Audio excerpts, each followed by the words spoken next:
አንድ ለቅሶ ላይ ተገኘውና ልጁ ወጣት ነውና እናቱ ሞታበት ነው ያለቀሰ ነው እና ምን ሲል ሰማሁት ጠፍቼብሻለሁ እያለ ያለቅሳል። እናቱ ክፍለ ሀገር ነው ያሉት፣ እሱ አዲስ አበባ ነውና ረጅም ጊዜ የነበረኝን ህይወት ነው ያስታወሰኝ። የኔ እናት ናዝሬት ነበረችና እኔ አዲስ አበባ ሆኜ ገንዘብ ስለላኩላት ብቻ በቃ ደስ የሚላት ምናምን ይመስለኛል። ግን እኔም ጠፍቼባታለሁ። ከዛ ደግሞ ምን ሪያላይዝ አደረኩ፣ የኔ እናት ከዚህ ቀደም ላይቭ ላይ በህይወትሽ ምን እንዳደርግልሽ ትፈልጊያለሽ ስላት የሰጠች መልስ ነበር ኢየሩሳሌም ሄጄ ጌታ የተወለደበትና የተጠመቀበትን ማየት።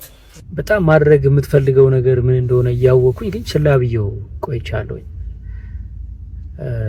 በዚህ ቪዲዮ የመጣሁት ሁለት ነገር ለመናገር ነው። አንደኛ እንደኔ ለእናታችሁ የጠፋችሁባት ሰዎች ካላችሁ እስከ መጨረሻው እረፍተ ዘመን ሳይለያየን ብቻ እናቶቻችንን ባንጠፋባቸው።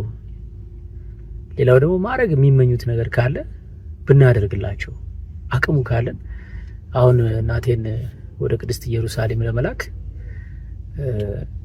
ያው አልሞላ ሲለሚል አንዴ ቤት ኪራይ፣ አንዴ ሰራተኛ ደሞዝ፣ አንዴ የልጆች ምናምን ስል ኦፍ ኮርስ ምናልባት ያን ያህል እጄ ላይ ካሽ ላይ ኖረኝ ይችላል። ግን አሁን የገባኝ ነገር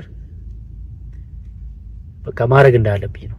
ከሆነ ነገር ቀንሼም ቢሆን ማድረግ አለብኝ። ለምን ገንዘቡን ነገ ከነገ ወዲያ አገኘው ይሆናል።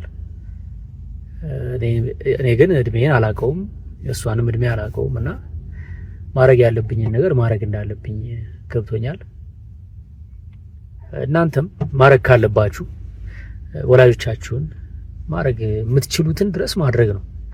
ከአቅም በላይ ማንም ወላጅ አይጠይቅም፣ ይረዳል። ግን የምንችለው ድረስ ግን ማድረግ ነው። ምናልባት ሄዶ ከማየት ይጀምራል።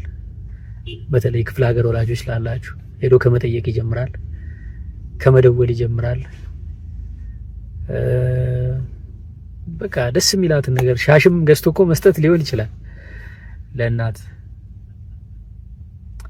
እና በዚህ ዙር ወስኛለሁ። አሁን ሰሞኑን እያስተዋወቅኩ ያለሁትን የጌቴሰማኔን የኢየሩሳሌም ጉዞ እንደ እግዚአብሔር ፍቃድ እናቴን ባለፈው ያው አስቤ ነበር። እኔም የባለቤቴም እናት የኔም እናት አንድ ላይ እንድንሄድ አስቤ ነበር። ጦርነት ተነሳ ተባለ፣ ቀረ።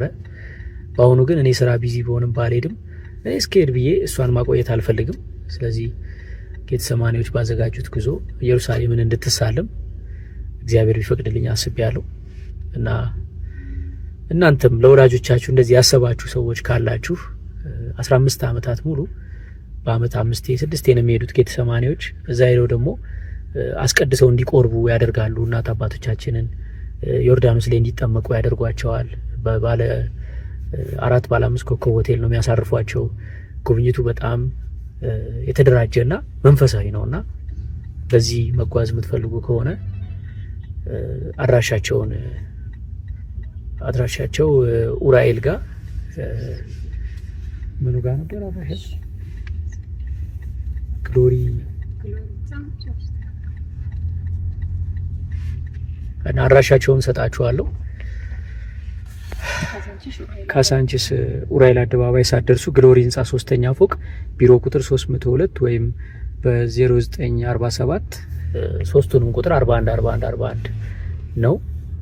መጋቢት 29 ነው መነሻው መጋቢት 29 ነው ጉዞ። ስለዚህ ከወዲሁ ፕሮሰሱን ለመጀመር ቀድሞ መዝገብ ጥሩ ነው ብዬ አስባለሁ። በተለይ የኔን እናት የምታውቋት ሰዎች ካላችሁ የምትወዷት የምታደንቋት መጽሐፎቿን ስትጽፍ እየገዛችሁ ስታበረታቷት የነበራችሁ ብዙ ሰዎች አላችሁና እናንተን ሁላችሁንም በዚህ አጋጣሚ ከልብ ማመስገን እፈልጋለሁ። እናቴ